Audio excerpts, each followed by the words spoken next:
Bismillahirrahmanirrahim. Assalamualaikum warahmatullahi wabarakatuh. Waalaikumsalam warahmatullahi wabarakatuh. Halo semua, apa kabar nih? Halo, baik. Sebelumnya izin memperkenalkan diri dulu ya. Kenalin, nama aku Anandita Salwa dari Universitas Muhammadiyah Bandung. Di sini aku ditemenin nih sama teman-teman aku, sama ada kakak asuh aku juga loh guys. Boleh dong kakak asuhnya duluan kenalin diri. Halo, nama aku. Kalian bisa manggil aku Ayah aja. Aku dari Universitas Muhammadiyah Bandung. Oke, halo Teh Ayah. Selanjutnya boleh siapa yang mau kenalan duluan? Nah, halo, perkenalkan nama aku Fajri Rama. Aku asal dari Universitas Muhammadiyah juga sama-sama UMB. Aha. Terus yang terakhir Oke, ada siapa halo. nih? Oke, perkenalkan nama aku Ain Karlina, boleh dipanggil Alin. Aku juga sama dari UMB. Nah, kita sama ternyata semua dari UMB. Dan sebelumnya, lupa juga nih, kita dari kelompok 7, Albert Bandura. Salam kenal ya semuanya. Kami dari kelompok 7. Nah, jadi di sini tuh kita bakal ngobrol-ngobrol sama salah satu bintang tamu. Karena kali ini kita nggak cuman bertiga aja nih, ada bintang tamu yang sangat amat keren bisa dibilang. Haha, bener kan? Nah, jadi kita kenalan sama bintang tamunya. Teman-teman, kenalin, nama saya Dela Afrila Udaswara. Saya mungkin bisa dibilang kakak kalian, alumni, tapi yang kayaknya angkatan kita jauh ya, karena saya lulusan kebetulan 2013. Saya masuk 2013, lulus 2017 di Universitas Jenderal Ahmad Yani. Mungkin teman-teman tahu di Cimahi ya. Itu terus saya menyelesaikan alhamdulillah 4 tahun di sana, menyelesaikan studi psikologinya. Ini adik-adik saya semoga juga sama ya, semua dinikmatin aja prosesnya, jangan stres-stres. Kalian apapun prosesnya itu laluin aja, nggak usah terbawa oleh lingkungan. Kalian pasti bisa gitu. Orang lain bisa, kenapa kita enggak gitu. Oke. Pendidikan saya, terus SMA saya juga di SMA Pasundan 3. Terus setelah lulus itu, alhamdulillah saya sedikit cerita, saya pernah kerja beberapa bulan, 3 bulan di perusahaan konstruksi namanya Geotras di daerah Cimahi juga, Cihanjuang lebih tepatnya. Saya cuma punya pengalaman kerja cuma beberapa bulan. Nah, nggak lama dari itu, yang namanya perempuan ya, di psikologi wanita kayaknya dibahas juga, kita nantinya akan memilih kita mau berkarir atau mau menikah. Nah, mungkin bagi beberapa perempuan ada yang menganggap itu rancu, tapi ya itulah kodrat wanita. Pada akhirnya kita akan memilih antara itu. Dan alhamdulillahnya saya ketemu suami saya, menikah, dan sekarang saya ikut kemanapun suami saya bertugas. Posisi saya sekarang ibu rumah tangga, nggak bekerja. Itu teman-teman. Terus saya udah menikah, saya udah punya anak 1. Gitu teman-teman. Oke, jadi udah kenalan ya. Jadi salam kenal Kak. Ya, salam kenal juga Nurul, Aman. semua. Jadi udah kita kenalannya, sekarang kita ke sesi mungkin pembahasannya kali ya, atau sesi sharingnya aja sih Kak tentang self diagnose. Jadi ada salah satu bisa dibilang public figure yang dia mendiagnos dirinya bahwa dia tuh OCD. Nah, tanggapan Kakak seperti apa sih? Oke. Aku tadi sebenarnya udah baca juga ya sekilas, tadi udah dikirimin juga tuh artikelnya sama Anandita. Ya ini Prilly. saya nggak menyamarkan namanya.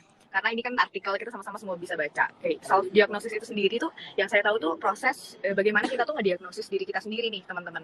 Ngediagnosis diri kita sendiri tentang suatu penyakit berdasarkan pengetahuan kita. Contohnya kayak gimana? Kayaknya udah sering tuh kita kadang kan kita kayak kayaknya gue ODGJ gitu ya.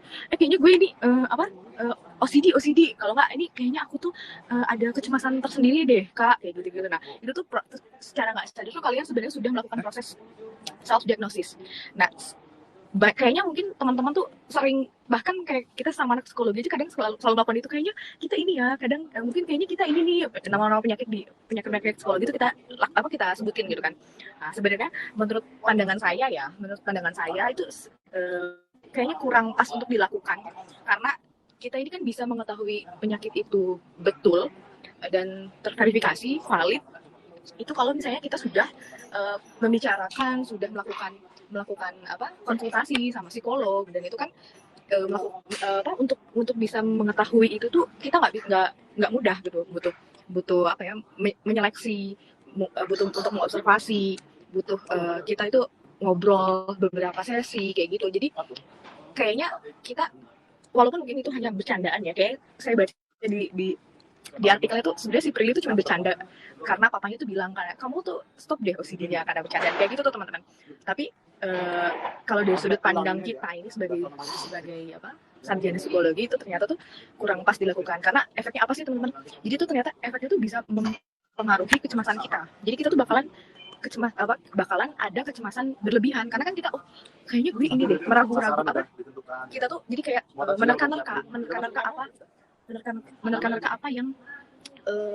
apa yang kita sangka itu ada di diri kita, padahal belum tentu teman-teman. Bisa jadi mungkin kira kurang tidur, bisa jadi kita cuma perfeksionis. Nah itu tuh hal-hal yang baiknya ya mungkin kita mulai dari diri kita buat nggak self diagnosis gitu. Nah gitu. Oke, itu sih pendapat saya tentang artikel itu ya. Kayak teman-teman ada yang punya pendapat nggak? Anandita, Nurul, Ayu, Fajri itu ada mungkin kayaknya itu sering kita lakukan gitu teman-teman. Oke. Ada yang mau berpendapat tentang? Oke, Nurul, boleh tuh Nurul udah angkat tangan. Izin mau masuk sih Kak, mau berpendapat mungkin. Kan banyak kayak pengaruh sosial media mungkin kayak sering banget muncul di TikTok, mau di Instagram, kan banyak kayak ciri-ciri penderita A, B, C, D gitu Kak. Nah, mungkin banyak orang yang merasa bahwa diri dia tuh aku mengalami salah satu gejala dari ciri-ciri yang disebutin gitu. Jadi seseorang itu menjadi kayak apakah aku ini seorang anxiety disorder, karena dari beberapa ciri-ciri tersebut kayaknya aku masuk nih ke dalam kategori anxiety disorder. Jadi menurut dari Ayah sendiri tuh ada pengaruh sosial media dan hal-hal kayak gitu sih Kak. Iya, benar banget Nurul. Jadi mungkin karena kita punya keleluasaan bisa cari informasi, kita bisa googling, bisa searching kapanpun itu gitu. Kita ketika curiosity kita muncul gitu kan, misalnya kayaknya saya pengen tahu deh, atau enggak kita kan misalnya kita sering, kayaknya nggak mungkin ya teman-teman nggak ada yang main media sosial gitu, jadi itu mungkin ternyata mempengaruhi gitu loh. Curiosity kita juga salah satunya gitu. Jadi ketika udah tahu di TikTok ini ada ini, kayaknya mungkin kita mendekati ini deh gitu, azas praduga gitu nggak sih? Nah itu yang mendorong kita untuk self diagnosis. Sebenarnya kalau kita punya batasan, kayaknya kita bakal mentameni itu buat bilang kayak enggak, oke, mungkin ada beberapa gejala yang sama, tapi belum tentu, karena kan kita belum melakukan konseling sama psikolog, kita belum juga melakukan observasi juga sama psikolog gitu. Oke. Mungkin ada lagi? Saya ingin membicarakan tentang banyak kan gitu orang-orang yang menganggap dirinya itu introvert dan extrovert gitu.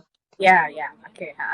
Nah, jadi kayak kalau orang lain itu dia kayak pendiam gitu. Terus orang-orang suka bilang kayak kamu tuh introvert ya, atau orang yang suka friendly sama orang lain. Nah, kamu tuh tipe orang yang extrovert ya. Apa kita meyakini kalau diri kita introvert atau extrovert itu termasuk self diagnosis atau enggak ya Kak?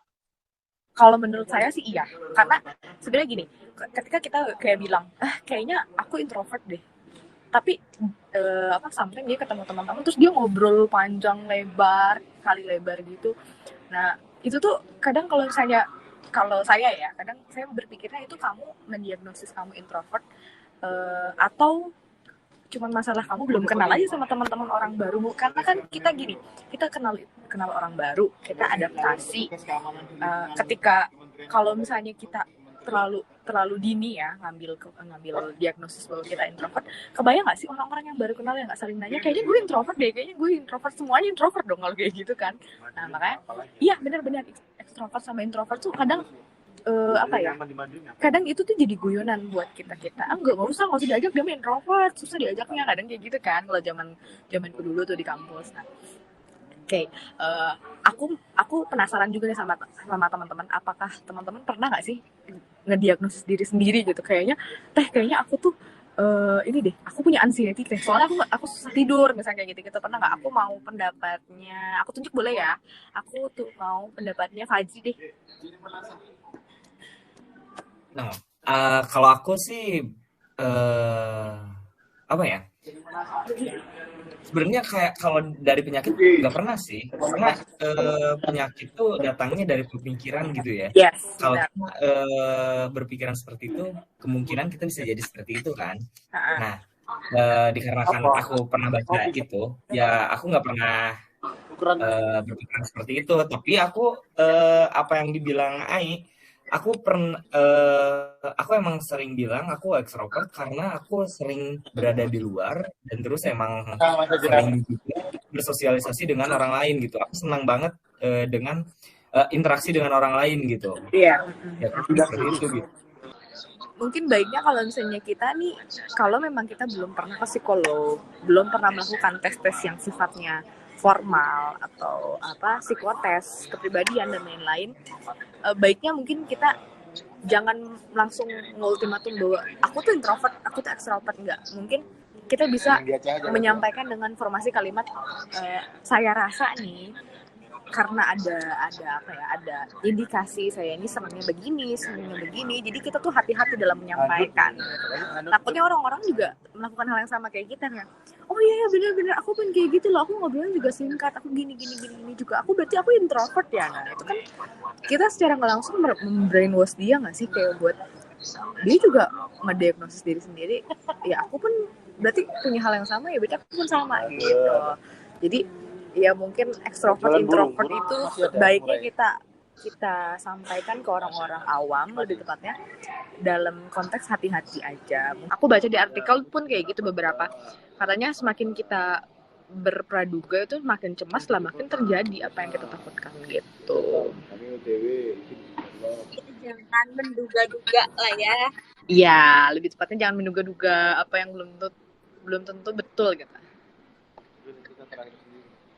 Terima kasih kakak sebelumnya, maaf diganggu waktunya. Makasih juga udah sharing sama kita.